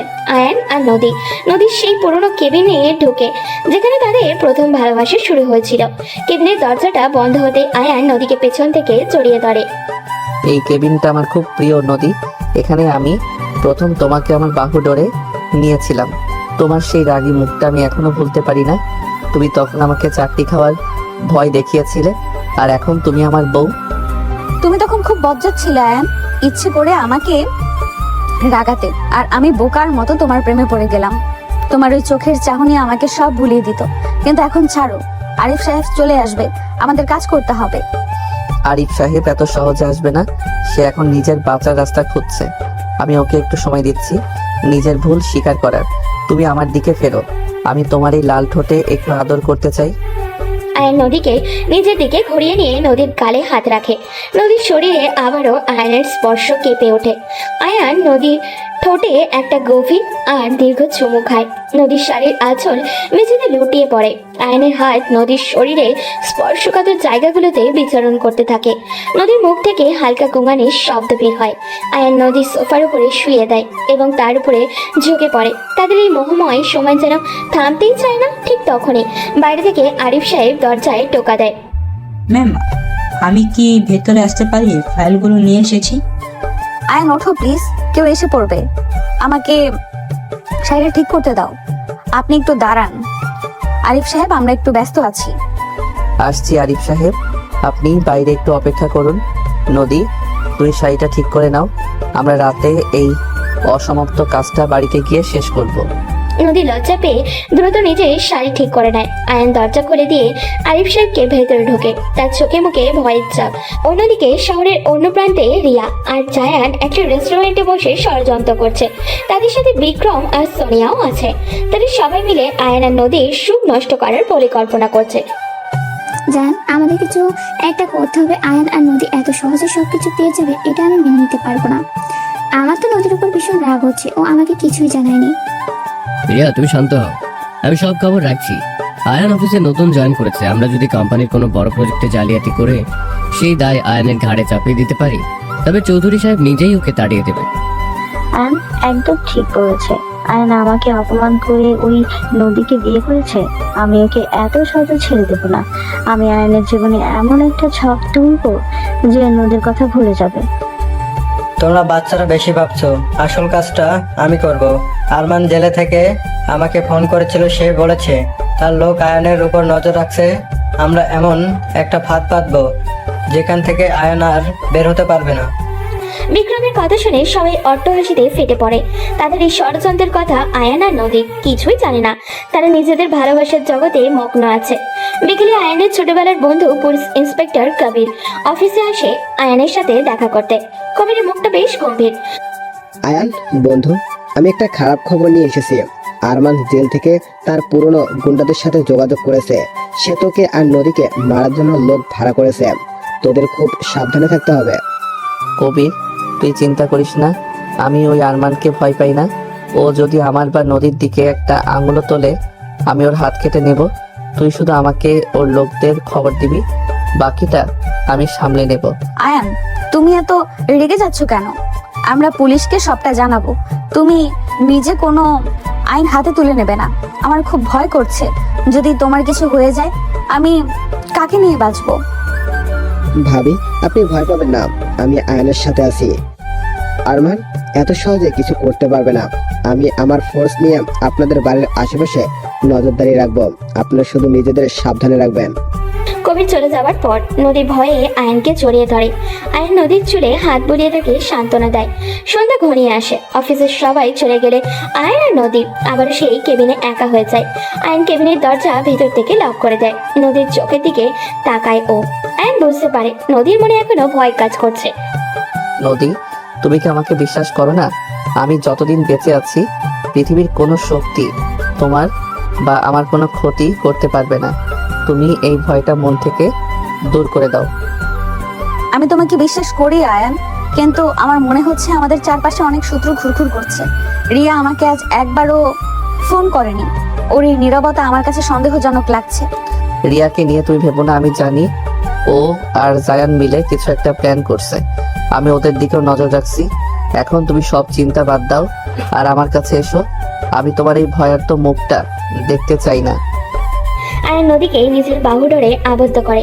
নদীর সব চিন্তা দূর করার জন্য আয়ান নদীর ঘাড়ে আর গলায় পাগলের মতো চুমু খেতে শুরু করে। নদীর শরীর আবারও উত্তেজনায় কাঁপতে থাকে। আয়ান নদীর শাড়ির পিনগুলো একে একে খুলে দেয়। নদীর উন্মুক্ত পিঠে আয়ানের তপ্ত নিঃশ্বাস নদীর সারা শরীরে এক দাবানল তৈরি করে। আয়ান নদীকে টেবিলের উপরে বসিয়ে দেয়। নদীর পা দুটো আয়নের কোমর জড়িয়ে ধরে। এই অন্ধকার কেবিনে শুধু তাদের দুজনের দ্রুত নিঃশ্বাসের শব্দ শোনা যাচ্ছে। আয়ান, আমাকে আরো শক্ত করে জড়িয়ে ধরো। আমি তোমার এই পাগলামি ছাড়া আর কিছুই ভাবতে চাই না। তোমার এই স্পর্শ আমাকে সব ভুলিয়ে দিচ্ছে। আমি শুধু তোমার হতে চাই। তুমি তো আমারই নদী, তোমার এই শরীরের প্রতিটি ভাঁজে আমার অধিকার। আমি তোমাকে এমন ভাবে ভালোবাসবো যে তুমি পৃথিবীর সব কষ্ট ভুলে যাবে। তোমার এই নরম ঠোঁট আমাকে বারবার নেশাগ্রস্ত করে তোলে। আয়ান নদীর ঠোঁটে আবারও নিজের ঠোঁট মেলায়। তাদের এই মিলন যেন কোনো বাঁধন না মানে। অফিসের এই নিস্তব্ধ পরিবেশ তারা একে অপরের পরিপূরক হয়ে ওঠে। আয়ান নদীর শরীরে সব আবরণ খুলে দেয়। নদীর ফর্সা শরীর চাঁদের আলোর মতো জ্বলজ্বল করছে। আয়ান নদীর বুকে নিজের মুখ গুজে দেয়। নদীর মুখ দিয়ে কামনার তীব্র আর্তনাদ বেরিয়ে আসে। তারা একে অপরের সাথে সম্পূর্ণভাবে মিশে যায়। দীর্ঘক্ষণ পর তাদের এই রোম্যান্স শেষ হয়। দুজনেই হাঁপাচ্ছে। আয়ান নদীর শাড়িটা পরম মমতায় পরিয়ে দেয়। আজ রাতে বাড়িতে গিয়েও তোমাকে আমি ছাড়বো না নদী। তুমি আমাকে পুরো পাগল করে দিয়েছ। চলো এবার ফেরা যাক, মা হয়তো চিন্তা করছে। তুমি সত্যিই একটা রাক্ষস আয়ান, সারাক্ষণ শুধু আমার পেছনে লেগে থাকো। চলো এবার যাই, আমারও খুব ক্লান্ত লাগছে।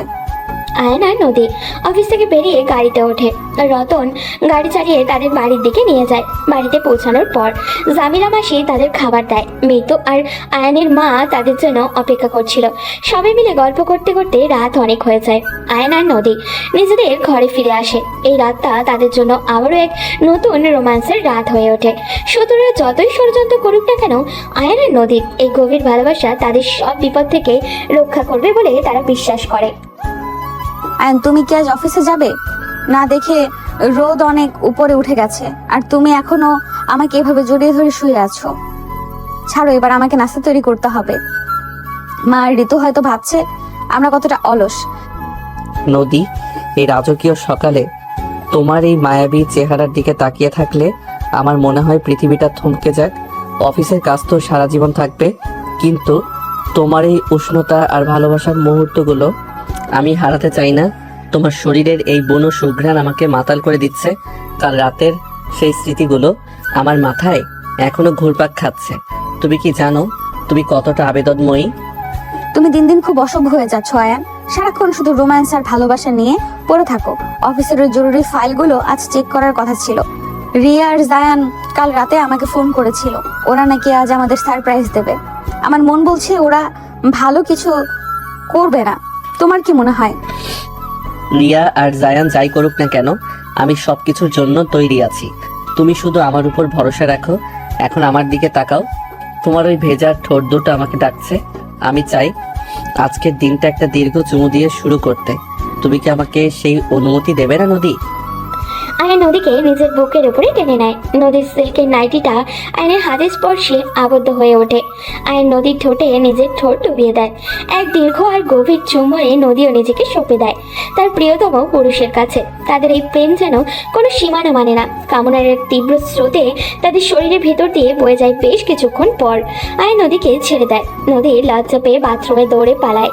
আয়ন হাসতে হাসতে বিছানা থেকে ওঠে এবং তৈরি হতে থাকে নিচে। নাস্তা টেবিলে তখন এক এলাহি কাণ্ড চলছে। মা দেখো, ভাইয়া আর ভাবি এখনো নামছে না। ওরা কি আজ নাস্তা করবে না নাকি? আমার তো খুব খিদে পেয়েছে। জামিলা মাসি, তুমি কি পরোটাগুলো ভাজা শেষ করেছো, নাকি আমি নিজেই কিচেনে যাব? মিতু, তুই একদম শান্ত হয়ে বস। ওরা নতুন বিয়ে করেছে, ওদের একটু নিজেদের মতো সময় কাটাতে দে। জামিলা, তুই মিতুকে খেতে দে। আর নদীমাকে গিয়ে বল আমি ওর জন্য স্পেশাল পায়েস রান্না করেছি, ও যেন তাড়াতাড়ি আসে। জি ম্যাম, আমি এখনই যাচ্ছি।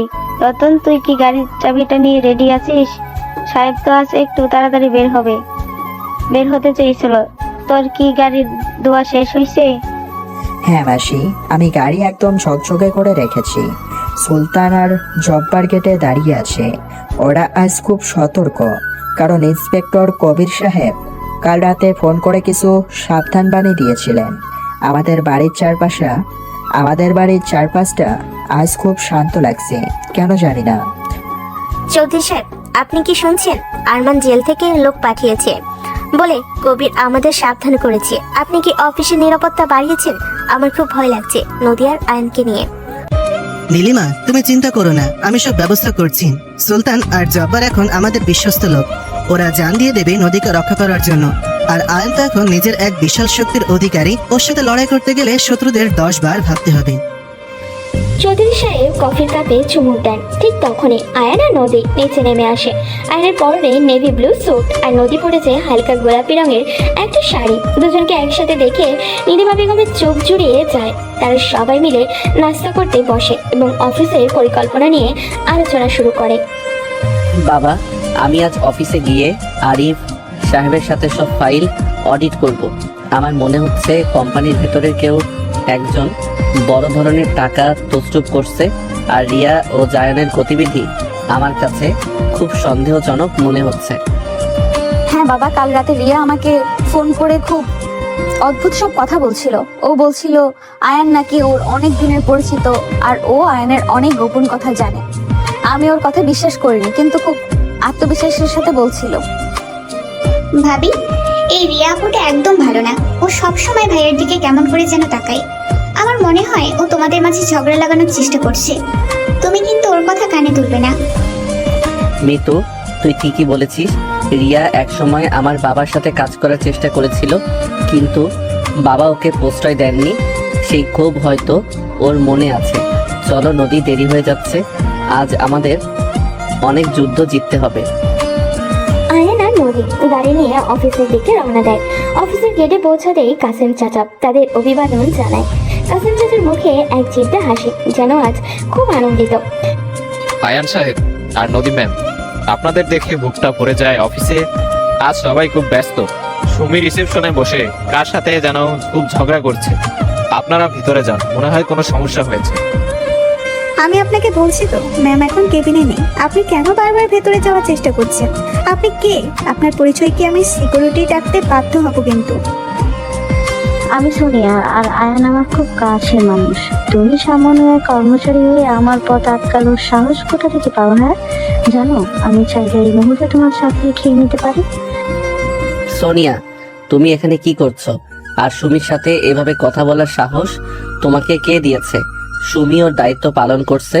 তুমি এখান থেকে বিদায় হও, আমি তোমার সাথে কোনো কথা বলতে চাই না। সোনিয়া, আপনি মনে হয় ভুলে গেছেন এটা আমার অফিস আর আয়ান আমার স্বামী। আপনি যেভাবে চিৎকার করছেন তাতে অফিসের পরিবেশ নষ্ট হচ্ছে। রতন, সোনিয়াকে বাইরে যাওয়ার পথ দেখিয়ে দাও। নদী, তুমি আমাকে অবমান করছো, এর ফল তোমাকে ভোগ করতে হবে। আয়ান, তুমি একদিন পস্তাবে, দেখবে এই মেয়েটা তোমাকে ধ্বংস করে দেবে। আমি বাবা রিয়ার সাথে কথা বলে সব ব্যবস্থা করেছি, তোমরা শুধু সময়ের অপেক্ষা করো। সোনিয়ার আগে ফুসতে ফুসতে বেরিয়ে যায় অফিসের সবাই। এই দৃশ্য দেখে অবাক হয়ে যায়। সাহিম আর রাকিব এক কোণে দাঁড়িয়ে ফিসফিস করছিল। তারা ভাবছে সোনিয়া হয়তো বড় কোনো চাল চালবে। দেখেছিস রাকিব, আয়ান ভাই তো দেখি সোনিয়া ম্যামকেও ছাড়লো না, কিন্তু সোনিয়া ম্যামের সাথে বিক্রম সাহেবের অনেক কানেকশন আছে। যদি অফিসের ক্ষতি হয় তবে আমাদের চাকরি কি থাকবে? তুই সব সময় নেগেটিভ ভাবিস স্যাম। আনসার যা করছেন ঠিকই করছেন, আমাদের উচিত ওনাকে সাপোর্ট করা। আরেফ সাহেব তো ভয়েজের কেবিন থেকে বের হচ্ছেন না, উনি মনে হয় আজ বড় কোনো ধাক্কা খাবেন। আয়ান আর নদী নিজের কেবিনে ঢোকে। সেখানে আগে থেকেই রিয়া আর জায়ান বসেছিল। রিয়ার মুখ এক কুটিল হাসি, আর জায়ান খুব ভাব নিয়ে ল্যাপটপে কিছু একটা কাজ করছিল। কি খবর নতুন দম্পতি? তোমাদের তো আসতেই অনেক দেরি হয়ে গেল। আমরা এখানেই সেই কখন থেকে বসে আছি। নদী, তোর কি মনে আছে আমরা একবার প্রজেক্ট এক্স নিয়ে কথা বলছিলাম? সেই ফাইলটা আমি খুঁজে পেয়েছি।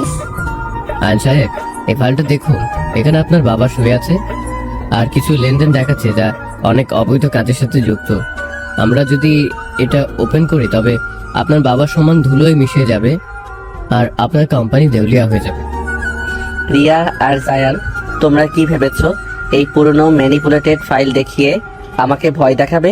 আমার বাবা একজন সৎ ব্যবসায়ী ছিলেন, আর তোমরা এই ফাইলটা জালিয়াতি করে বানিয়েছো সেটা আমি অনেক আগেই প্রমাণ করে ফেলেছি। ইন্সপেক্টর কবির সাহেব, আপনি ভেতরে আসতে পারেন। রিয়া আর জায়ন, আপনাদের বিরুদ্ধে জালিয়াতি আর ব্ল্যাকমেলিং এর অভিযোগ আছে। আপনারা এই ফাইলটা ব্যবহার করে আয়ান আর নদীকে হুমকি দিচ্ছেন, যা আইনত অপরাধ। আপনাদের এখনই থানায় যেতে হবে। নদী, তুই এটা করতে পারলি? তুই আমার সাথে পুলিশের খেলা খেলছিস? আমি তো তোর ভালো চাইছিলাম। এই আয়ান তোকে ধোঁকা দিচ্ছে। ও আসলে অন্য কারোর সাথে সম্পর্কে লিপ্ত। রিয়া, অনেক হয়েছে। তুই আর একটা কথা বললে আমি নিজের হাতে তোকে থাপ্পড় মারবো। আমি আমার স্বামীকেও চিনি আর তোকেও চিনি। তোদের মতো বিষাক্ত বন্ধু থাকার চেয়ে না থাকা অনেক ভালো। কবির ভাই, আপনি এদের নিয়ে যান, আমি এদের মুখ দেখতে চাই না। কবির রিয়া আর জায়ানকে হ্যান্ডকাপ পরিয়ে নিয়ে যায়।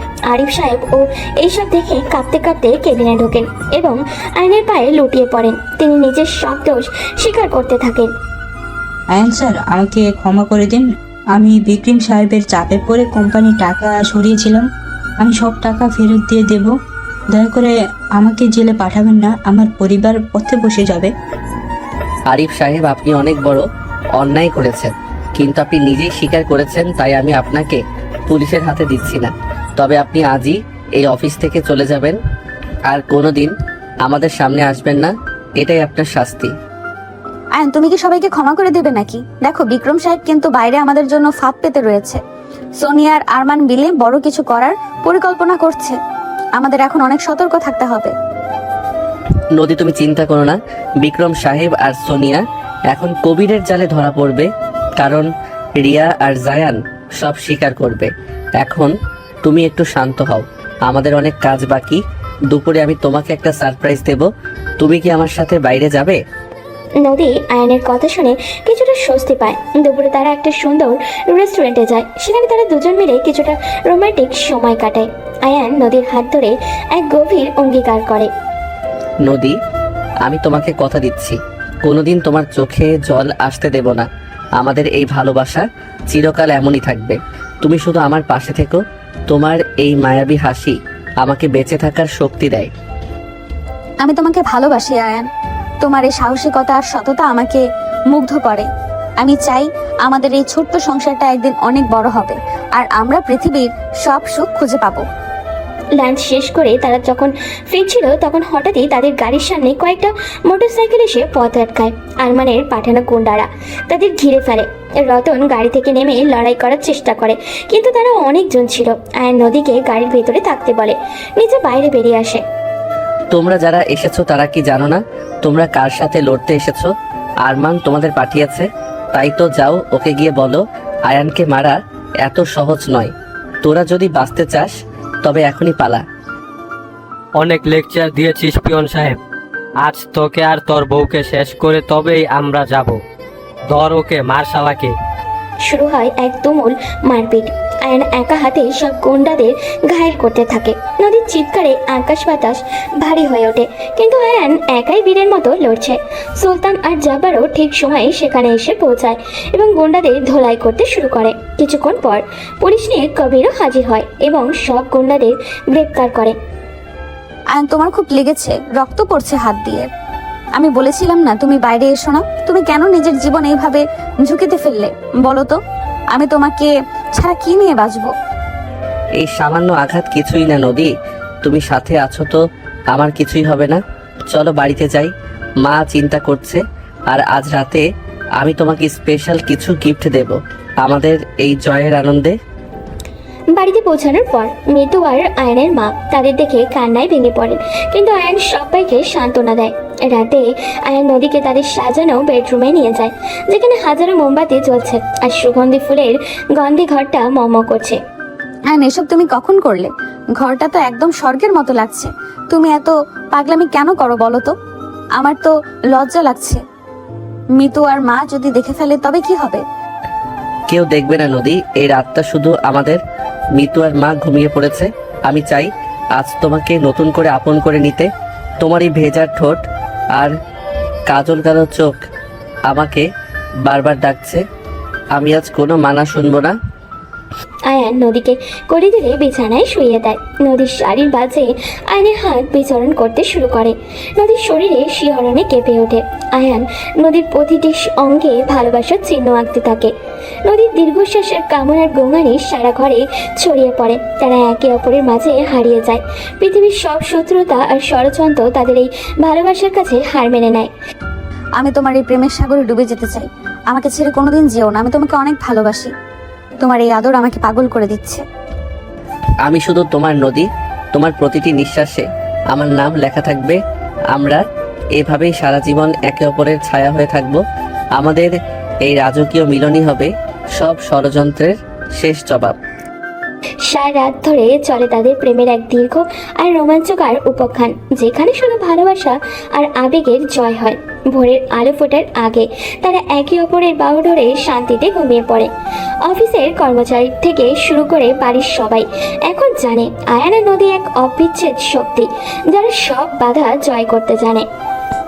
নদী আমার জান, এই সকালটা যেন আমাদের জীবনের নতুন একটা অধ্যায় শুরু করার বার্তা নিয়ে এসেছে। তুমি যখন আমার বুকে মাথা রেখে এভাবে ঘুমিয়ে থাকো, আমার মনে হয় পৃথিবীর সব সুখ আমার হাতের মুঠোয়। কাল সারা রাত তুমি আমাকে যে ভালোবাসা আর উষ্ণতা দিয়েছো তা আমি কোনোদিন ভুলতে পারবো না। তোমার শরীরের প্রতিটি ভাঁজ, তোমার ওই নেশাক্ত চোখ আর নরম ঠোঁট আমাকে বারবার পাগল করে দেয়। আমি চাই আজ সারাদিন আমরা এই ঘরেই বন্দি থাকি, কেউ আমাদের বিরক্ত করবে না। সব শত্রু এখন জেলের ভেতরে, তাই আমাদের আর কোনো ভয় নেই, শুধু তুমি আর আমি আর আমাদের এই অনন্ত প্রেম। তুমি দিন দিন খুব অসভ্য হয়ে যাচ্ছ আয়ান। সকালে উঠেই তোমার এই পাগলামি শুরু হয়ে যায়। তুমি জানো কাল রাতে তুমি আমাকে একটু ঘুমাতে দাওনি। তোমার এই শক্ত বাহু ডোরে আর গভীর চুম্বনে আমি নিজেকে বারবার হারিয়ে ফেলেছি। তোমার পরশ পেলে আমার শরীরের সব ক্লান্তি নিমেষেই দূর হয়ে যায়। কিন্তু এখন আমাকে উঠতে দাও আয়ান। নিচে মা বাবা আর মিতু আমাদের জন্য নাস্তার টেবিলে অপেক্ষা করছে। আজ তো আমাদের থানায় যাওয়ার কথা। কবির ভাই ফোন করেছিল। আরমান, বিক্রম আর বাকিরা সবাইকে আজ কোর্টে চালান করা হবে। আমাদের সেখানে একবার যেতে হবে তাদের শেষ পরিণতি দেখার জন্য। ওইসব শয়তানদের মুখ আজ সকালে আমি দেখতে চাই না নদী। ওরা ওদের কর্মের ফল পেয়েছে। কবির ওদের এমন শাস্তি দেবে যে ওরা সারা জীবন জেলের ঘানি টানবে। তুমি শুধু আমার দিকে তাকাও। তোমার এই খোলা চুলগুলো যখন আমার মুখে এসে পড়ে, আমার ভেতরের সব কামনার আগুন আবার জ্বলে ওঠে। তুমি কি আজ আমাকে একটা সকালের মিষ্টি চুমু দিয়ে তোমার ভালোবাসা প্রমাণ করবে না? আমি তোমাকে ছাড়া এক মুহূর্ত থাকতে চাই না। তুমি আমার জীবনের সেই আলো যা আমি অনেক বছর ধরে খুঁজছিলাম। আয়ান, তুমি সত্যি একটা রাক্ষস। তোমার ভালোবাসার কোনো শেষ নেই। আমি তোমাকে অনেক ভালোবাসি। আমার জীবনের প্রতিটি নিঃশ্বাসে শুধু তোমার নাম লেখা আছে। তুমি আমাকে এত শক্ত করে জড়িয়ে ধরেছো যে আমার দম বন্ধ হয়ে আসছে। কিন্তু এই দম বন্ধ হওয়াতেও একটা অদ্ভুত সুখ আছে। এই নাও তোমার চুমু, এখন আমাকে ছাড়ো, আমি তাড়াতাড়ি গোসল করে শাড়ি পরে নেই, তুমিও রেডি হয়ে নাও। পরিবারের সবার সাথে আজ আমাদের অনেক কথা আছে। নদী আয়নের ঠোঁটে এক দীর্ঘ আর গভীর চুমন এঁকে দেয়। আয়ন ও নদীর উন্মুক্ত পিঠে হাত বুলিয়ে দেয়। তাদের এই সকালের রোম্যান্স শেষ হয়ে নদী বাথরুমে চলে যায়। আয়ন বিছানায় শুয়ে নদী যাওয়ার দিকে মুগ্ধ দৃষ্টিতে তাকিয়ে থাকে। কিছুক্ষণ পর তারা দুজনেই তৈরি হয়ে নিচে নেমে আসে। ডাইনিং টেবিলে তখন এক আনন্দঘন পরিবেশ বিরাজ করছে। ভাইয়া ও ভাবি, তোমাদের কি সকাল হয় না নাকি? আমরা সেই কখন থেকে তোমাদের জন্য বসে আছি। আজ তো স্পেশাল দিন, কারণ আজ আমাদের সব টেনশন শেষ। মা আজ অনেক মজার মজার খাবার রান্না করেছে ভাবি। তুমি এখানে আমার পাশে এসে বসো ভাইয়া। তোমাকে আজ খুব ফ্রেশ দেখাচ্ছে, মনে হচ্ছে কাল রাতে তোমাদের খুব ভালো ঘুম হয়েছে। মিতু, তুই একদম চুপ করবি? বড়দের কথার মাঝে সবসময় ফোরন কাটিস। নদীমা, তুই এদিকে আয়, আমার পাশে বস। তোর মুখটা একদম চাঁদের মতো জল জল করছে। আয়ান, তুই আমার মেয়েটাকে ভালোবেসে এত সুন্দর করে রেখেছিস, দেখে আমার খুব শান্তি লাগছে। আমি আজ তোর বাবার কথা খুব মনে করছি। উনি বেঁচে থাকলে আজ কত খুশি হতেন।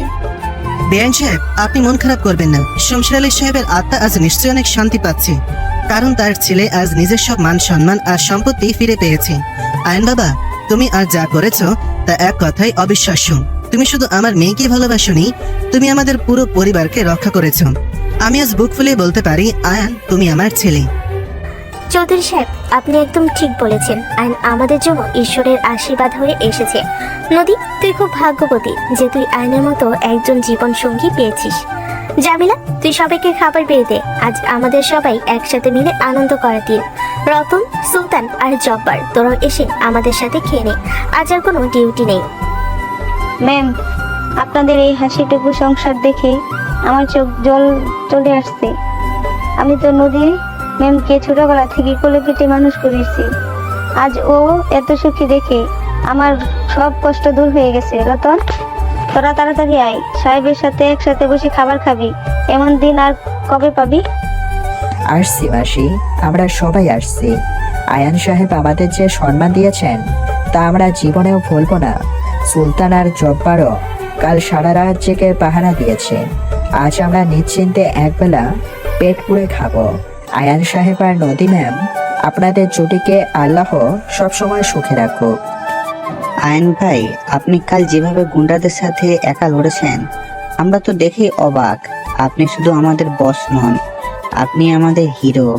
আজ থেকে আপনার জন্য আমরা জীবন দিতেও প্রস্তুত। জব্বার, তুই কি বলিস? ঠিক বলেছিস সুলতান ভাই। আয়ান সাহেবের শরীরে যে শক্তি আর সাহস আছে তা সাধারণ মানুষে থাকে না। আমরা আজ থেকে আয়ান সাহেবের ছায়ার মতো থাকবো। তোমরা সবাই আমার পরিবারের অংশ। রতন, সুলতান, জব্বার, তোমরা সবাই আমার সাথে বসে খাবার খাবে। আমি কাউকে ছোট করে দেখি না। সবাই মিলেমিশে থাকলে তবেই তো শান্তি আসে বাবা। আমি আজ দুপুরে একবার থানায় যাব, তারপর অফিসে যাব। আজ অফিসের সব হিসাব নিকাশ ফাইনাল করে আমি নদীকে নিয়ে কয়েকদিনের জন্য দূরে কোথাও ঘুরতে যাব। আমাদের একটা হানিমুন তো পাওনা আছে, তাই না নদী? আয়ান, তুমি সবার সামনে এসব কি বলছো? আমার খুব লজ্জা লাগছে। মা, আপনারা ওর কথায় কান দেবেন না। ও সব সময় এমন পাগলামি করে। তবে হ্যাঁ, আজ আমরা অফিসে গিয়ে সবাইকে মিষ্টি খাওয়াবো। অফিসে সবাই আমাদের জন্য অনেক চিন্তা করছে। সবাই মিলে হাসাহাসি করে নাস্তা শেষ করে আয়ন আর নদী গাড়িতে করে থানার দিকে রওনা হয়। থানায় পৌঁছানোর পর ইন্সপেক্টর কবির তাদের সদরে অভ্যর্থনা জানায়। জেলের ভেতরে তখন আরমান, বিক্রম, সোনিয়া, রিয়া আর জায়ান বন্দি অবস্থায় আছে। তাদের চেহারায় চরম হতাশা আর ভয়ের চাপ। আয়ান বন্ধু, তুই এসেছিস, ভালো করেছিস। দেখ, এই 5 জন শয়তানকে আমি আলাদা সেলে আটকে রেখেছি। আজ বিকেলে এদের উঠে তোলা হবে। আরমান আর বিক্রমের সব কালো ব্যবসার প্রমাণ আমি বিচারকের কাছে পাঠিয়ে দিয়েছি। এদের যাবজ্জীবন জেল হওয়া থেকে কেউ আটকাতে পারবে না। তুই কি ওদের সাথে কিছু কথা বলতে চাস? হ্যাঁ কবির, আমি ওদের সাথে শেষবারের মতো কথা বলতে চাই। আরমান আর বিক্রম, আপনারা ভেবেছিলেন আমাকে আর আমার বাবাকে ধ্বংস করে আপনারা শান্তিতে রাজত্ব করবেন, কিন্তু আপনারা ভুলে গিয়েছিলেন যে সত্যের জয় সবসময় হয়। আমি আজ আমার বাবার সব প্রতিশোধ নিয়েছি। আপনারা এখন সারা জীবন এই অন্ধকূপে পচে মরবেন, এটাই আপনাদের কর্মফল। আয়ান, আমাকে ক্ষমা করে দাও। আমি বুঝতে পারিনি তুমি এত শক্তিশালী। আমার অহংকার আর লালসা আমাকে ধ্বংস করে দিয়েছে। আমি নদীকে পাওয়ার জন্য পাগল হয়ে গিয়েছিলাম। দয়া করে আমাকে একবার সুযোগ দাও। আমি দেশ ছেড়ে চলে যাব। আমি আর কখনো তোমাদের সামনে আসবো না। আমাকে জেলে পোষা ভাত খেতে দিও না। আয়ন বাবা, তুমি শমশের আলীর ছেলে, তুমি অনেক দয়ালু। আমি তোমার বাবার সাথে বিশ্বাসঘাতকতা করেছি। আমি নিজের মেয়ের অন্ধ ভালোবাসার পরে তোমাদের ক্ষতি করতে চেয়েছিলাম। আমাকে ছেড়ে দাও। আমি আমার সব সম্পত্তি তোমার নামে লিখে দেব। সোনিয়াকে তুমি ক্ষমা করে দাও, ওর কোনো দোষ নেই। আয়ন, আমি তোমার কাছে হাত জোড় করছি। আমি রিয়া আর জায়ানের কথায় পরিচিত হয়ে তোমার ক্ষতি করতে চেয়েছিলাম। আমি বুঝতে পারিনি তুমি নদীকে কতটা ভালোবাসো। আমি আমার ভুল বুঝতে পেরেছি। আমাকে প্লিজ পুলিশের হাত থেকে বাঁচাও। আমি কথা দিচ্ছি আমি আর কখনো তোমাদের জীবনের ছায়া হয়ে আসবো না। নদী, তুই আমাকে ক্ষমা করে দে। আমি তোর বন্ধু হয়ে তোর পিঠে ছুরি মেরেছি। আমার টাকার লোভ আমাকে অন্ধ করে দিয়েছিল। জায়ান আমাকে এসব করতে বাধ্য করেছিল। তুই তো অনেক বড় মনের মানুষ। তুই আয়ানকে বলে আমাদের এই জেলের জীবন থেকে মুক্ত কর। আমরা আর কখনো এই শহরে আসবো না। আয়ান সাহেব, আমি খুব বড় ভুল করেছি। আমি রিয়াকে ব্যবহার করে আপনার কোম্পানির সব তথ্য চুরি করতে চেয়েছিলাম। আমি একজন সাধারণ হ্যাকার। আমাকে বড়লোকদের গেমে ঘুঁটি বানানো হয়েছিল। আমাকে ছেড়ে দিন। আমি নতুন করে জীবন শুরু করতে চাই। রিয়া, তুই বন্ধু নামের কলঙ্ক। তোকে আমি নিজের বোনের মতো ভালোবাসতাম, আর তুই আমার স্বামীর ক্ষতি করতে চেয়েছিলি। তোদের মতো মানুষদের কোনো ক্ষমা নেই। তোরা জেলের ভেতরে বসে নিজেদের পাপের প্রায়শ্চিত্ত কর। আয়ন, চলো আমরা এখান থেকে চলে যাই। এদের নোংরা মুখ আমি আর এক মুহূর্ত দেখতে চাই না।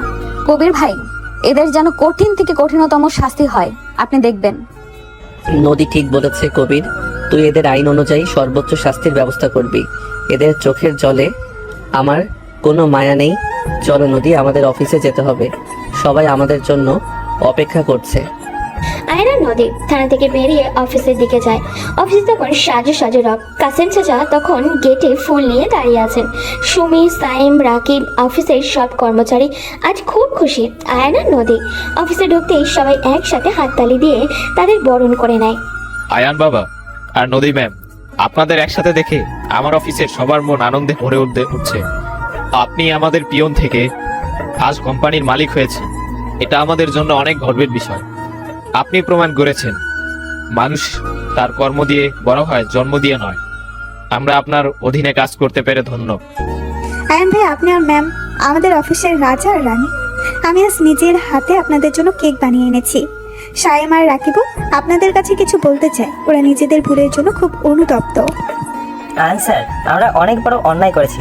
আমরা আপনাকে অনেক অপমান করেছি, কিন্তু আপনি আমাদের চাকরি থেকে বের করে না দিয়ে যে মহানুভবতা দেখিয়েছেন তা আমরা জীবনে ভুলবো না।